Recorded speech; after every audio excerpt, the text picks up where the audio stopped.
Hi, everybody. Welcome to the Steve Kenyon Podcast. I'm Steve Kenyon, and today we get a chance to talk to one of the best bareback riders in history, Tim O'Connell, the three-time world champion, 10-time Wrangler National Finals rodeo qualifier. Has missed some time over the last year or two because of injuries, but he is back competing in 2025. I thought he was great on the Cowboy Channel telecast of the National Finals Rodeo last December, and he says don't count on him just being on TV yet because he's back and competing, won one of the world's toughest events earlier this year. We'll talk to Tim about bareback riding, about life, about coming back from injuries. All of that is on the way, and that is our Classic Rope, Classic Equine featured interview of the week. Classic Rope, success is in your hands.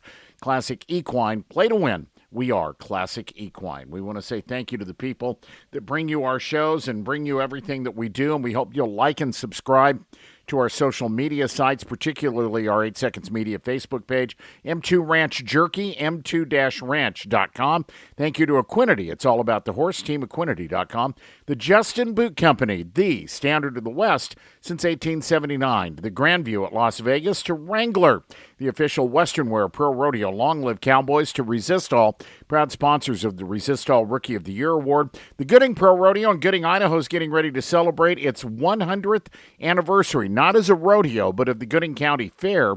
That's coming up in August of 2025.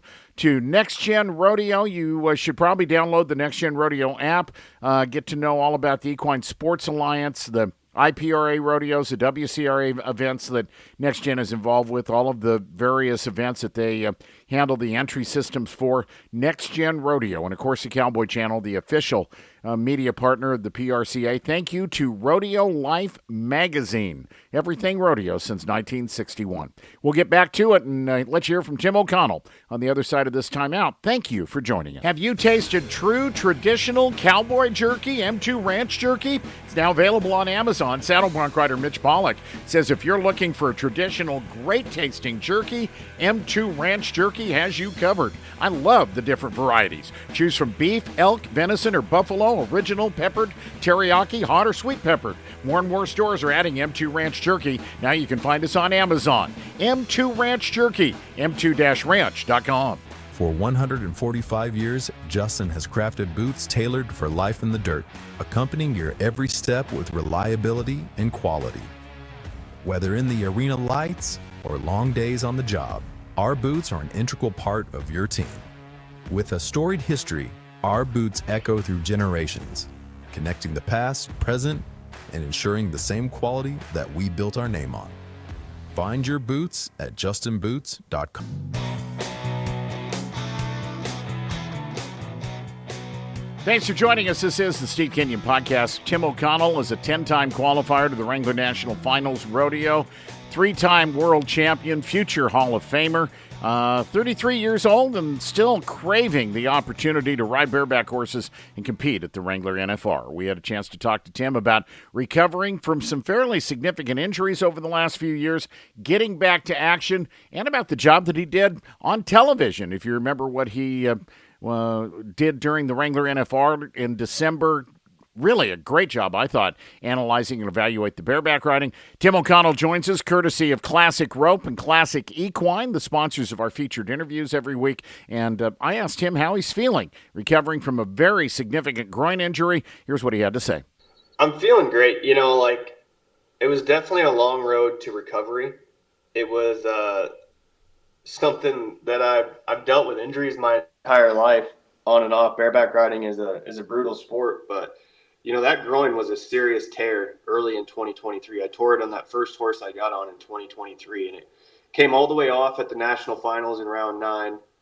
I had surgery in early January of 2024, and in complete transparency, I was released way too soon by my surgeon. And when I was practicing, getting ready for Houston, I got on a bucking machine and I felt that surgery site kind of pop free.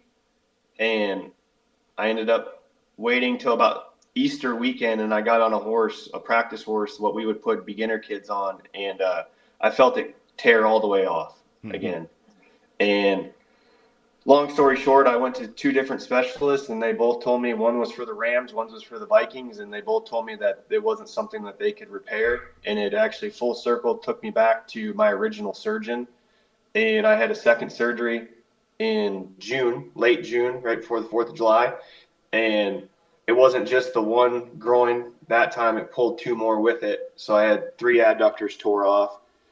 And he went in there. The surgery was a lot better the second time around. He felt way more confident. And instead of a 3-month recovery, I gave it a 6-month recovery.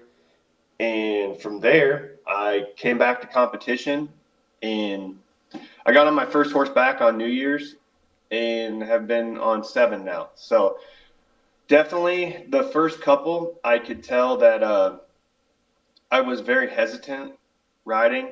I was holding on to horses a little bit longer than I normally do. I was definitely not as exposed as I'm used to being. My traveling partner, Jess Pope, he pointed out a technical thing that I was doing wrong just from a 14-month layoff or a 13-month layoff, whatever it was, right after the Kid Rock Rodeo. And from that little point of correcting just little things where we help each other out, my last two rides have been 87 and 83. And that 83 was a really, really good 83. And it definitely tested that groin to where I have full confidence in it now. It works exactly like it's supposed to, and I'm really starting to get in my groove again. You were 80. Go ahead. Go ahead. Tim. No, that was pretty much it. Like that was one of the biggest things. Was a lot of my conversations with Dr. Freeman and Dr. Sean Scott was, hey, like this is a career ender for you if it comes off again. Like, and it was scary. I'm not gonna lie. I've had some pretty serious and weird injuries throughout my career. I've had basically a complete shoulder done after 18. I have torn my UCL tendon off my left thumb. I had my tailbone removed, and now this groin, all within a 5-year period. I do believe like before this groin, those were kind of freak accidents that happened. I don't feel like that was just like father time catching up. Those were just freak situations that happened. But this one, this one was more of I think a wear and tear from my style in over time. But when it came off the second time, they said like, if you do this a third time, like more than likely your career is going to be done. So that's a tough conversation to hear, to swallow, to understand. And, taking that 6 months and taking a whole year off and, not making the finals for the first time in a decade, those were tough pills to swallow for me, because I've been able to push injuries. I've been able to, work around adversity and always come through. And this was one that, hey, like if you don't pump the brakes and take all this as serious as possible, your career riding bucking horses is over. So now with the groin healed up and the opportunity to take some time off and let everything heal up, are you feeling better top to bottom now than you have in a while? Yeah, a lot of nagging injuries that I've had over the course of my career, like people don't understand that when you make the national finals, you do not get a break. If you're trying to be in world title contentions, you start in early January. You ride consistently, maybe with a couple week break here and a couple week break there, all the way to the end of September. And the guys that get an off season are the guys that don't make the national finals. Yeah. They get October, November, December before they start, and some of them will get a jump start on the competitors that are making the national finals because they have nothing else to do per se. But for me, like training for the national finals begins October 1. I don't get on bucking horses per se, but like I am in the gym. I'm starting film study. We've already broke down the 105 horses that are there. So my mind never leaves rodeo. My body never stops preparing. And that was like that from 2014 all the way to the end of 2023. I never took a break. As soon as I'd get back from the NFR, I might take a week off of the gym and let my body heal from that, them 10 horses, whether it goes great for you out there or it goes bad, like you are beat up, you are sore. Like there's no getting around that 10-day marathon, brutal war that you just went through on the 10 best bucking horses in the world that you can draw out there. And I might take a week off, maybe a week and a half off, but then I start getting back in the gym. I start entering rodeos. I start thinking about the next year and how I can win my next world title. Like I never left that mindset. I never let my body recover. And in this last year, I didn't have a choice. I had to remove myself from my train of thinking, because if I thought like that, I was going to, especially on the second time that I had this surgery, because I had surgery in January. I was thinking, how can I push this to come back at 9 weeks and 4 days for Houston? Like he told me I could be ready. So like for the time, that 9 weeks and 4 days that I was preparing to ride at Houston, I was in physical therapy 4 days a week, an hour and a half sessions. And the 3 other days that I wasn't in physical therapy, I was working on everything else. And I was pushing at a very high pace to make sure that when I came back, I was physically ready for everything. Like the protocol was basically doubled. He gave me the green light. He goes, you can do whatever you want. Work as hard as you want. So I worked as hard as I possibly could. And then it blew that groin apart again. Yeah. So knowing that, and then hearing the conversations like, hey, if we don't take care of this, like your career could be over. So I had to stop thinking as a competitor. I had to stop thinking about, I had to sit down and have hard conversations with myself.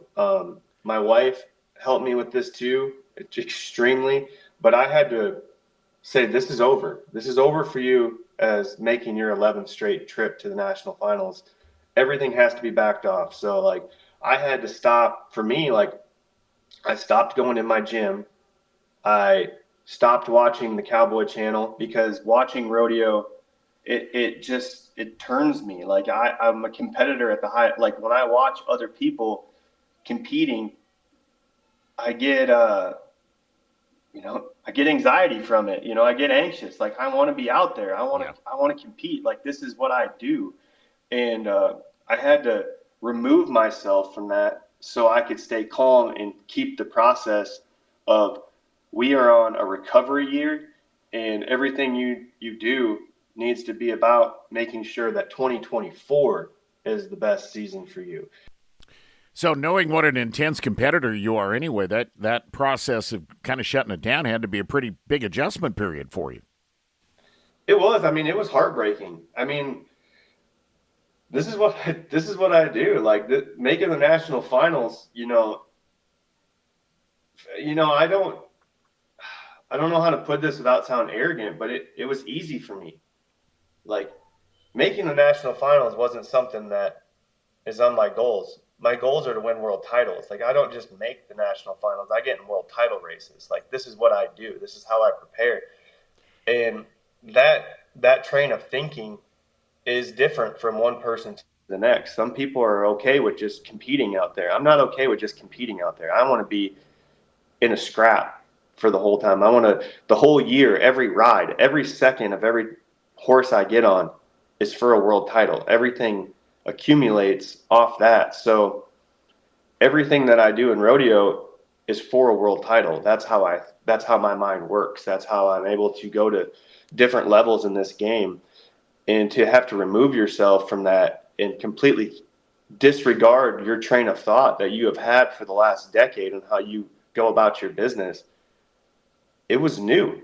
It took me a long time to figure that out. It took really digging deep down in my faith and asking God for patience, for peace, and like, please remove these thoughts from my head and my heart for a short period of time, because like I'm gonna have a very hard time dealing with these, while in knowing that like if I let those thoughts and things come about, I'm going to push this groin to a point where I'll never get to do this again. Tim, you've got business interests and things you've established for the time, and I hope it's not anytime soon when you're not riding anymore. How much did that help you get through all this? I mean, it definitely helped because there was things that I could do. I didn't just sit at home and do nothing. My wife and I, with great business partners, have started Ranching Company Interiors, and it's a furniture company of ours that's completely customizable Western furniture. And honestly, it's not just Western furniture. We can do any type of furniture, any type of style. It's just a complete customizable furniture company that has the ability to do any piece in any part of your household. So that company definitely helped because it is a growing little monster right now. We've had great showings at the NFR and everything else that, we have a business set up when life after rodeo comes. But I've also realized that my wife is truly the brains of that operation.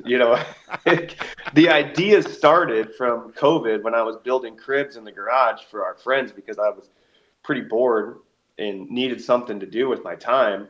And the idea struck, and Sammy, myself, and our partners, Kelly and Philip Eggers, we came up with this idea to start this furniture company. And then it kind of took off from there. And Sammy and Kelly really run the reins on this company now. But the other thing that I found that was, a blessing in disguise too, is I got an opportunity from the Cowboy Channel to do some broadcasting. And, I have a PR degree. I don't have a broadcast degree, but, I've always thought in the back of my mind, like if you're good enough at this event, like someday they might ask you to talk about it. Did I know that was going to happen in 2023? Not at all. But the Cowboy Channel gave me an opportunity, and at the Resist All Rookie Roundup, and I ran with it after that. I did everything that I could in some broadcasting opportunities. I got to do a sideline broadcasting with the Kid Rock Rodeo in Arlington, which I was supposed to compete in. I was drafted onto a team and had to relinquish my spot, but they brought me in for that. Like I said, I did the rookie roundup. I was able to come in and Zoom into the 4th of July run, and also came into studio and just had different opportunities to go work broadcast. And all of a sudden I get a phone call and got offered the National Finals Rodeo as the main sports analyst for the Bareback ride, something that I didn't think was going to be an opportunity until I decided to hang it up. And now it's, in my career, I got this huge opportunity to do something, and it's really given me a different aspect on, maybe life after rodeo looks a little bit more like what I thought about 15 years ago, which was you could be the voice of the bareback riding through, a platform that has been created basically when I started too. We didn't have, and this, like when I started in 2013 on my rookie year, we did not have the Cowboy Channel. We had CBS. Like that opportunity wasn't truly there other than the NFR when I started. But now we have this platform, and our audience has grown so much, and they're starving for information.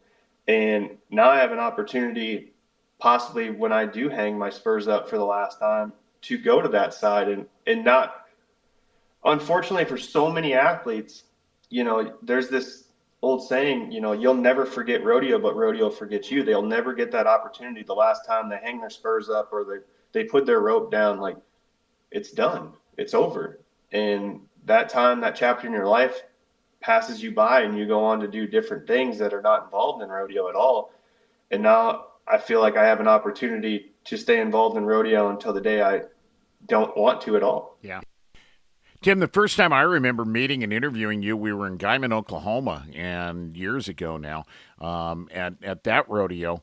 But since then, media opportunities, both opportunities like the Cowboy Channel and certainly so many different places on social media really have grown, and a lot of rodeo athletes are taking advantage of that. No, there just wasn't. There was just, we were jumping around to so many different platforms that, like between ESPN and CBS, like there wasn't really opportunities at that point in time for contestants to really talk shop with rodeo. We were on there for our main show, which was usually the NFR or a couple Champions Challenges when those were prevalent. But like there wasn't a chance to really talk about it other than, the voice of the NFR with Jeff and Butch and their broadcast. And, the Cowboy Channel has really given an opportunity to bring in, more commentators, more analysts, and to be able to talk rodeo shop all day, every day.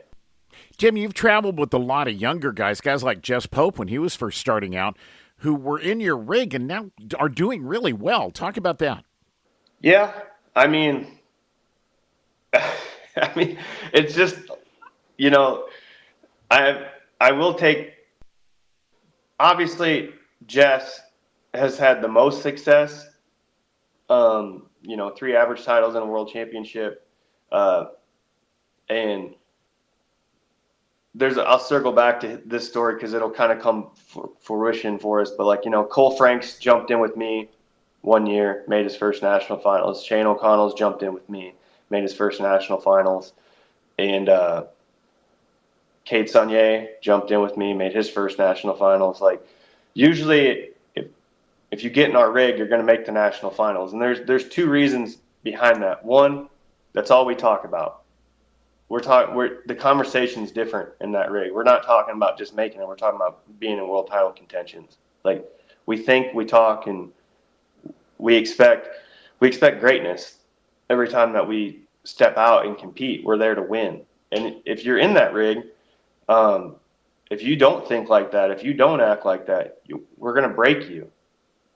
I mean, probably mentally, and your pocketbook is going to go dry really quick. If you're not trying to be the very best in the world, the 2 other guys sitting in the truck with you are, and more than likely they're going to take all your money from you from competing, so you have to be willing to push, sacrifice, and dedicate yourself to being the best in the world. And that's why our rig is always so competitive. And, usually everybody in it is making the national finals that year. And a lot of that is the way I enter, the way I study the game, and why we go to certain places on certain days, and why we do the runs that we make. I always set everybody up to be successful.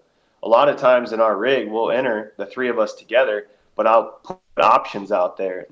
There was one year when me, Cole Franks, and Cade Saunier, we rodeoed together in 2023. We only spent 1 weekend together as all 3 of us in the rig together, that we went to all the same rodeos. From the 4th of July on, I barely ever actually traveled with them. I was basically traveling by myself and doing the books. I'll be doing it. Yeah, we had 3 different rigs running, and I was doing all the entering for us, basically. I just set us up to where it just worked out, where we all had better horses in different places all the time, or there was a short round that somebody made and other guys would make the short round, but we had better draws somewhere else, and we would just always split up. So I never actually, other than 1 weekend, had traveling partners. And that was a year that me and Jess decided to, part ways for a year. There was, I'm not going to say we had big conflict, but at the time, how that year was going to shake out, I didn't think how we were going to move forward was going to be very good on our friendship if we did it that way. And truthfully, when you're living with another guy in a truck, in a camper, in a box that you sleep in, and you spend more time with them than you do your spouse, little things can aggravate you, and little things can build up quick. And a lot of times we call them breakups. Rigs will break up and they won't come back together, and guys will move on to different traveling partners. But, I realized that I liked rodeoing with Jess more than I didn't. Mm-hmm. And Jess felt the same. And, we had a conversation towards the end of 2023, and we ended up basically because my other 2 traveling partners were elsewhere all the time. Yeah. Me and Jess ended up finishing September with each other. And, he said this at the end, and I was like, there was 2 things that I think could stand out in this. Is one, it was hard for me to grasp that I wasn't the best in the rig anymore. I had someone that could equally match me every time. So that was a little tough transition to I was always the top dog in the rig. And now I got somebody that I brought up that's very capable of winning too every single day. Yeah, yeah. And we're into drawing contests now. We're not into riding contests. We've equaled each other out. And that was hard for me to grasp. And for him doing the books on 2023 by himself, he said he wrote down everything that I had done, but he still couldn't figure out how I did it. And he goes, I need to apologize and thank you. He goes, I don't understand how you do this. And I actually have it wrote out how you do it. And he goes, I don't understand the books at this level. And I was like, yeah, that's part of it. Like, I'll teach you a lot, but I won't teach you everything. Yeah, yeah. He goes, I just couldn't figure out when we wouldn't get our preference, how you were always able to rework the run to where we were always making money. And I was like, that's something I won't teach you till I hang them up. So. Tim, doing all the TV stuff during the NFR, did that help you as a bareback rider? Yeah, I mean, yes and no. At the end of the day, when it comes down to riding bareback horses, it's the X's and the O's. It's how well you can execute the X's and the O's in the situation that you're given. But what was interesting that I didn't think I would learn from until I was actually learning on the job was I always studied horses prior to the NFR. I'd always study them 105, but I actually went in deeper on them because I knew how I was going to ride those 105, and whatever 10 came my way, I knew what game plan I was going to put on them, how I was going to execute my perfect game plan on the 10 horses that I drew out there out of those 105. And what was different that doing the broadcast is I got to watch those other 15 guys compete on them. And then I really watched what styles do not work and what style actually works better on horses. So that was an interesting take that when I watched it back and was doing it, like I was watching, like a hopper round, and I realized, like, man, the ride that I would have put on that horse, Rocker made so much better than what I would have done there. He got another 1.5 because he did X, Y, and Z better. And I wouldn't have done X, Y, and Z. I would have done something different. Mm-hmm. So when I broke that down and I was like, I realized, like, and then there was guys that would have trouble on horses, and I was like, he shouldn't have done that. He shouldn't have done that. That kind of helps me even more, saying my plan would have worked better on that particular horse. So it helped me dive deeper into, playing chess while everyone's playing checkers. Like I got a further look and a deeper look into what works and what doesn't work on certain horses. So one of the things that happens with not competing last year much is you don't have qualifications for this year, especially the big rodeos that are going on right now. So how do you get back to the NFR this year without that? Truthfully, I'm not too worried about it because in 2019, I didn't get on my first horse till Reno. I had a complete shoulder redone. I had, 2 out of the 4 tendons tore. I had my biceps tendon tore, my labrum tore, and a 90% tear in my capsule. That took a 4.5-hour surgery to put back together. And I didn't get on my first horse back till June. And that just goes back to how I manage the books and how I run the books. By September, I didn't start till late June. By this first week in September, I had solidified my spot deep inside the top 15. But at the end of September, I went in number 6 in the world. Finished that year number 3. Yeah. The lion's share of the money is sitting there in the fourth quarter, which is, July to September, which is our last 3 months of the regular season. That's where the lion's share of the money's at. The winter is nice because it can dictate if you have to really run and gun for those 3 months, or if you can be a little bit pickier and a little bit choosier and not have to enter as much and get on as often and just only go get on the good ones.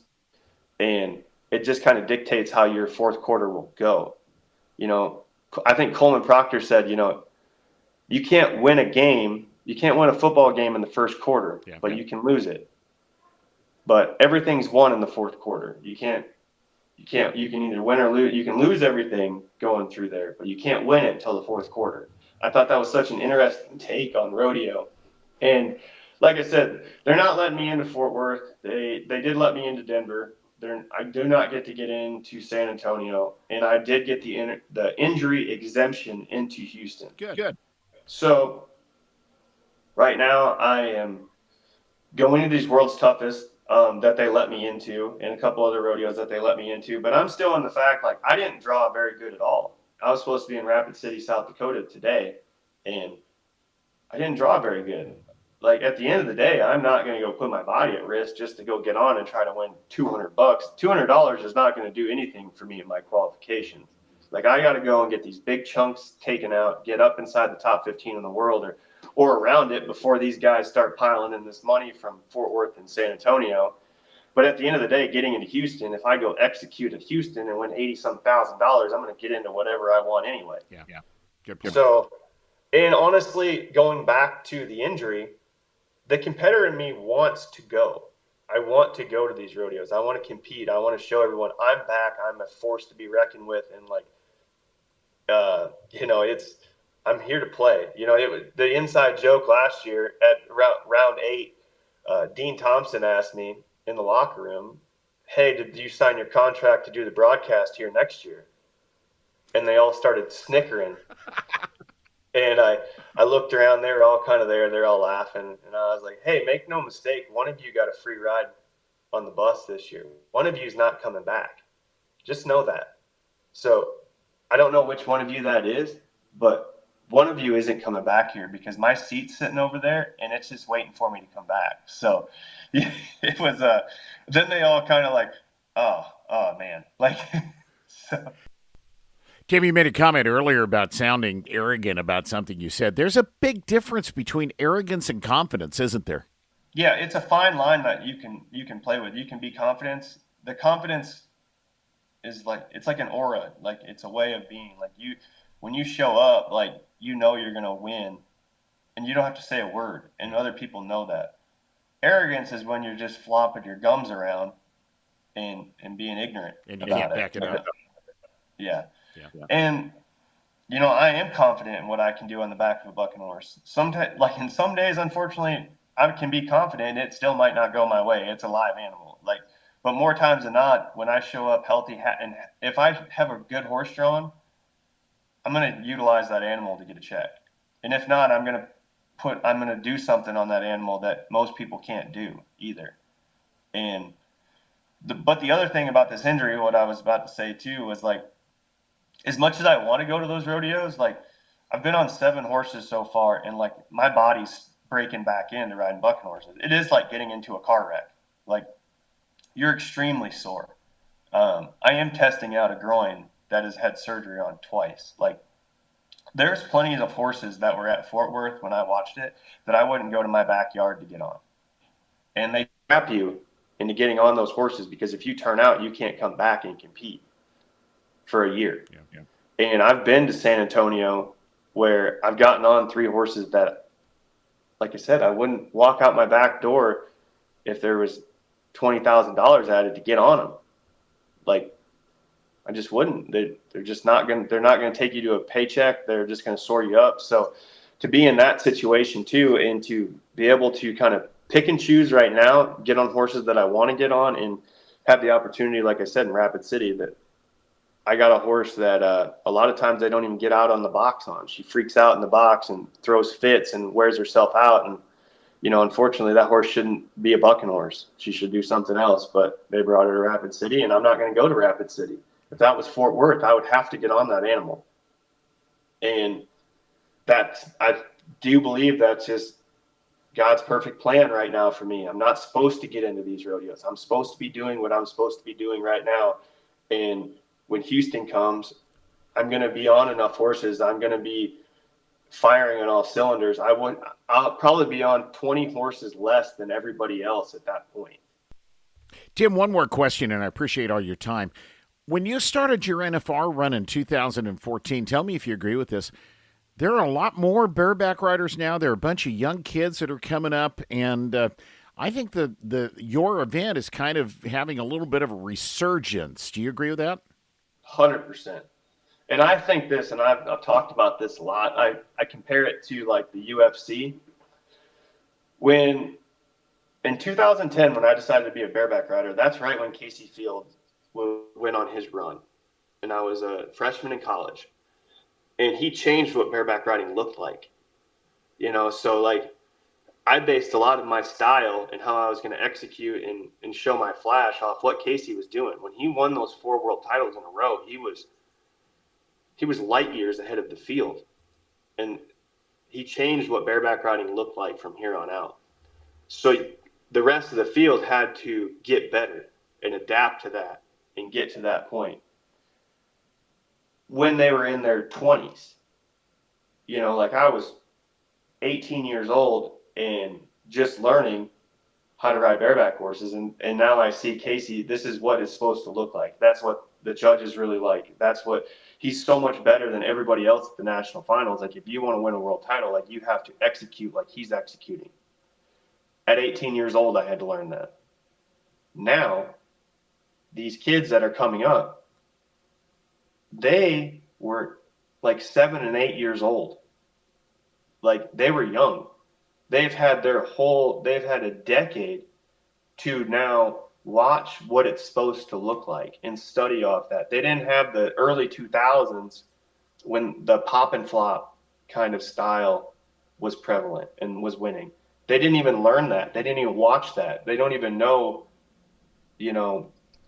what those guys rode like back then. They only watched what has happened in this decade. Yeah. And in the course of the last 15 years, there's only been 6 different world champions. There's been Casey, myself, Clayton Bigelow, Keenan Hayes, Jess Pope, and Dean Thompson. So in the last 14 years, there's been, I think I just named off 7. I didn't count very good on my hands, but like, if for a long, me and Casey have 9 of them. There hasn't been a guy has 2 in that field. Casey's got 6, I got 3, and the rest have 1. But these younger kids are so good because between the 7 of us, like the style is pretty much the same. They have learned that style from such a young age that they're ready to run and compete at the highest level at 18 and 19 years old. And, bareback riding's cool again. Yeah. It is we don't have the deepest amount of numbers, but our quality is so high. Yeah. And I mean, it's Jeff Metters likes to say, there is a changing of the guards. Like there is and there isn't. Like there's still a handful of us like myself that are in their 30s that can still play with these young kids. But this young group of bareback riders, they're a force to be reckoned with. But at the same time, too, they're making us be better at the same time. We have to do more now in our 30s than we did in our early teens. Like they're pushing us like we've never been pushed, and it's fantastic. Like before 5-6 years ago, you could look at a trades list and look at the matchups and see a young kid and be like, he's got the best one in the pin, but he's probably going to screw that one up.